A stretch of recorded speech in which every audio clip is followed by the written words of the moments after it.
Assalamualaikum warahmatullahi wabarakatuh, and good morning everyone. Hi, hello, welcome back to our English class with your English teacher Miss Muti. Hi there, selamat datang kembali di kelas bahasa Inggris bersama Miss Muti. How are you today? Apa kabar hari ini? I hope everyone, whenever and wherever you are always good. And for today, we are going to continue our English online class. Jadi untuk hari ini kita akan melanjutkan pembelajaran online bahasa Inggris kita. And we are going to learn about prepositions of place. Jadi preposition of place itu is used to describe the place or position of the noun. Jadi prepositions of place ini digunakan untuk menggambarkan posisi atau letak sebuah benda. Hari ini misalnya akan menjelaskan 5 bagian dari preposition of place, yaitu behind yang menunjukkan posisi benda berada di belakang benda lain. Sedangkan in front of menunjukkan posisi benda berada di depan suatu benda atau orang.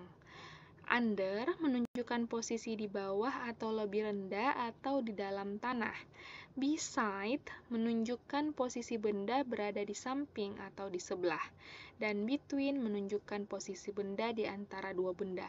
Behind artinya di belakang, in front of artinya di depan, under artinya di bawah, beside artinya di samping atau di sebelah, dan between artinya di antara.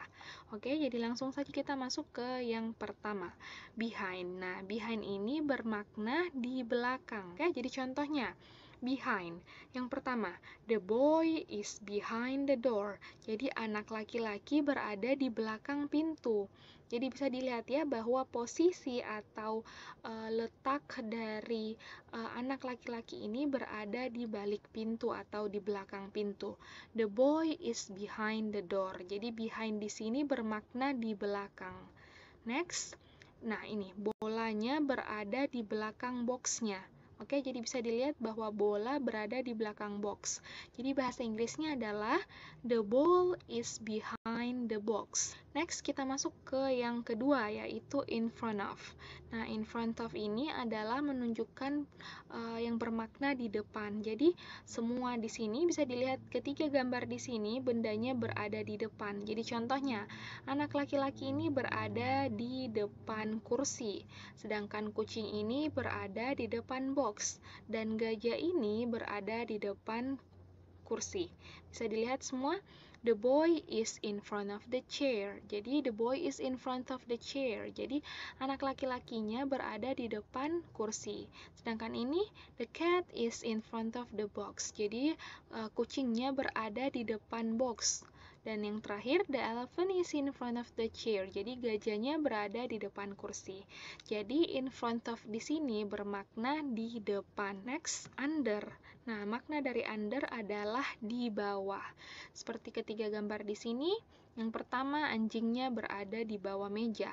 Anak laki-lakinya berada di bawah box. Dan yang terakhir, bolanya berada di bawah meja.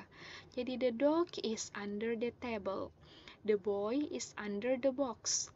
Dan yang terakhir, the ball is under the table. Jadi bisa dilihat semua bahwa kata under di sini bermakna di bawah. Oke? Next, kita masuk ke yang keempat, yaitu beside atau di samping, atau bisa juga disebut dengan di sebelah. Bisa dilihat, kedua gambarnya menunjukkan bendanya atau orangnya berada di samping benda lain. Contoh yang pertama, the boy is beside the chair. Jadi bisa kita lihat bahwa anak laki-lakinya berada di samping atau di sebelah kursi. Sedangkan yang kedua, anak laki-laki ini berada di sebelah atau di samping bola. Berarti bahasa Inggrisnya adalah the boy is beside the ball. Oke, jadi beside di sini bermakna di samping. Oke, bisa dipahami ya.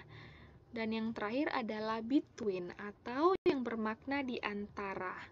Nah, between yang bermakna di antara di sini bisa dilihat di antara, maksudnya dia posisi benda tersebut berada di antara dua benda lain. Contohnya, apel di sini berada di antara dua box ini. Berarti the apple is between the boxes. Oke, jadi apel ini berada di antara kedua box. Jadi di antara itu bisa jadi maknakan dengan berada di tengah-tengah. Oke, berada di tengah-tengah di antara dua benda. Dan yang kedua yaitu ini, anak laki-laki ini berada di antara kedua kursi atau dia posisinya berada di tengah-tengah. Oke, jadi the boy is between the chairs. Untuk tugas latihan hari ini, silahkan Anandaku mencatat materi kita hari ini tentang preposition of place yang sudah Miss jelaskan tadi ya. Jadi silahkan dituliskan dulu apa itu preposition of place, terus pembagiannya apa saja. Contohnya tadi ada behind, beside, in front of, under, between. Oke, jadi tadi akan 5 macam dituliskan tadi apa saja itu berikut dengan contoh kalimatnya seperti yang sudah Miss jelaskan. Tanpa harus digambar ya, jadi silahkan dicatat saja pengertian dan contoh-contoh dari kelima preposition yang sudah Miss sebutkan tadi tanpa harus digambar. Setelah itu bisa dikirimkan hasil catatannya ke WA-nya Miss dengan mencantumkan nama dan kelasnya dari mana. So I think that's all for today. Thank you very much for your nice attention. Wallahu muwaffiq ila aqwamit thoriq. Assalamualaikum warahmatullahi wabarakatuh.